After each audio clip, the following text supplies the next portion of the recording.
now you have all of your, not maybe even all of them, you have a bunch of things you want to accomplish in the next year. Hopefully you're a little bit excited about it.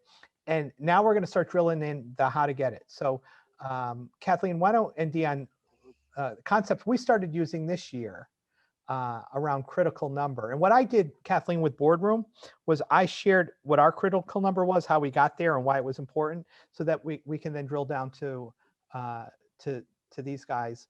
Well, then why don't you start with that, Mike, and then I'll give it context. Okay. I knew you were going to say that. You hoped I was going to say that. No, I didn't. Alex, so a friend of mine that I met through another coaching group, we actually hired him this year because we wanted to get much more systematized in the way we planned, especially with a virtual team where we can't just pop in each other's, over to each other's desks every day. And with us, for us to plan our growth, we have Platinum that you guys are in, we have Boardroom, we have Ignite, we had the Pivot program. We didn't even know we were going to have the Pivot program, but we had Double Your Placements, we had content marketing, we had different revenue sources at different price points. So, we could say, well, an average client has a value of blank, which is kind of what we did.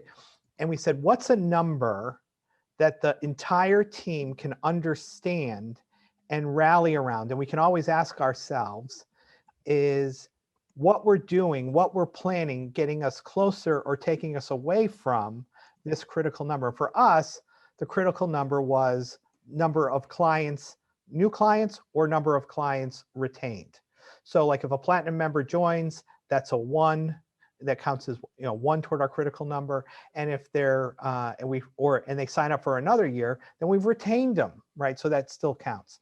And so then we can, as an additional 1. As an additional 1, correct.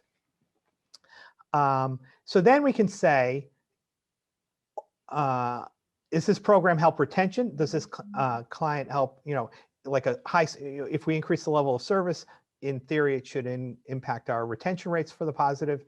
If we're providing more value, how do we become, from a marketing perspective, more attractive to people that have never worked with us? So all the questions, when we come up with projects in the business, the question then becomes, how does this specifically impact the critical number? Because if we can't find a connection to it, even though it's a good idea, why are we doing it?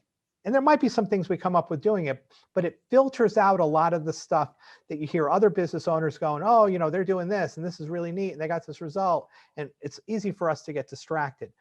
When you kind of build everything around a critical number, it provides a nice point of focus in your business planning. So with that, that's kind of how we came up with that number. And then our entire business plan, which was melted, March 15th or whatever it was, and we had to create a new plan.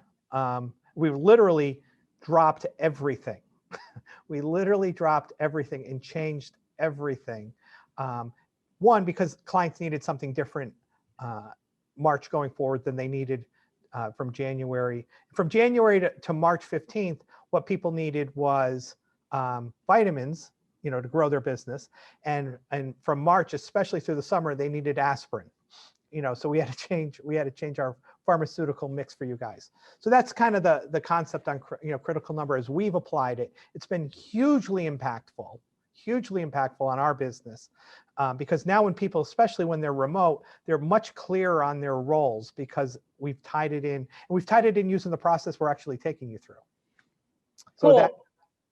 Thanks, Mike. So I'm going to move us back up to 10,000 feet for a second. So, and we talked earlier about the David Meister books about professional services and the strategy and the fat smoker. So one of the places where we often end up when we're doing our strategic planning for the next year, we have the gift of optimism. We're full of ideas, all of which we write down. Your idea list could look like that brainstorming project we just did with a list of possible projects, all of which could advance you in each of those 9 areas of the Venn diagram.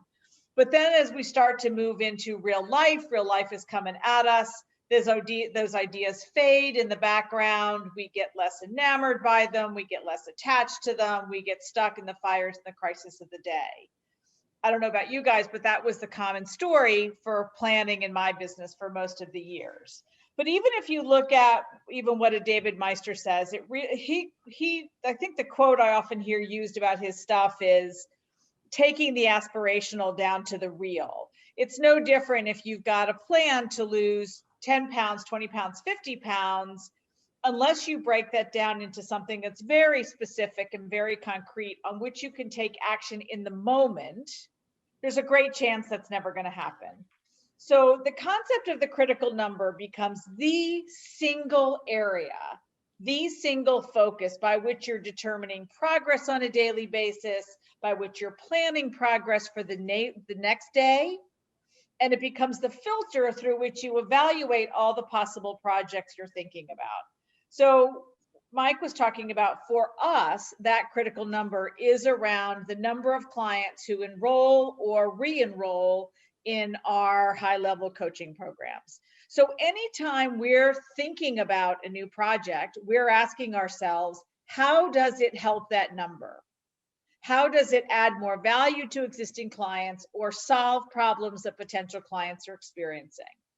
So what we're suggesting to you, as we all looked, as Dion and Mike and myself and Ardith and Pam looked at our businesses that we've had in the past, what is the single critical number that becomes the sun around which everything else orbits in your business?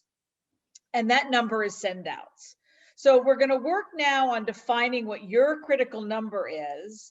And then as we talk about your annual plans, your 6-month plans, your quarterly plans, and then when the rubber's hitting the road, on what you decide to work on a monthly basis and a weekly basis and a daily basis, you're looking at it in terms of how does it support the critical number. So Andy Wright was talking earlier about how they switched the comp on one of the people on their team to focus specifically on send outs. And what they did was see a change in behavior where everything that person did was contributing to those send outs. That's an example where when you change the lens of success, you start to shift people's behavior. And you want your critical number to be something that everybody in the company, regardless of what their job is using to evaluate and plan how they're going to do what they do. Is what I'm about to do going to help us advance toward our critical number? So even people in your organization that may not be on the phone, you want them thinking about their projects and their tasks in terms of how will this help everybody else in the company get more send outs? You want it to be a number that serves as a filter through which other people can plan and execute. And you want it to be a number around which there's frequency, where it happens a lot, so that you can make it really visible and people can celebrate it. So people know where what their target is. They know what they can do to help get closer to it, the company get closer to it, and they can celebrate it when it happens. So let's shift and start thinking about what your critical number is going to be. So here's the equation. Pick an annual goal for this discussion. It can be, you can pick it as 21, but let's pick 12 months just so we have that to work on, so we can use that to drive us down to the smaller increments. But pick a 12-month revenue goal. Then put in your average placement fee. And then you're going to divide your revenue goal by your average placement fee. That's going to give you number C, which is the number of placements required to hit your revenue goal. We are getting into higher math here. We do have tutors on call if you need them. Then you're going to calculate your first interview to placement ratio.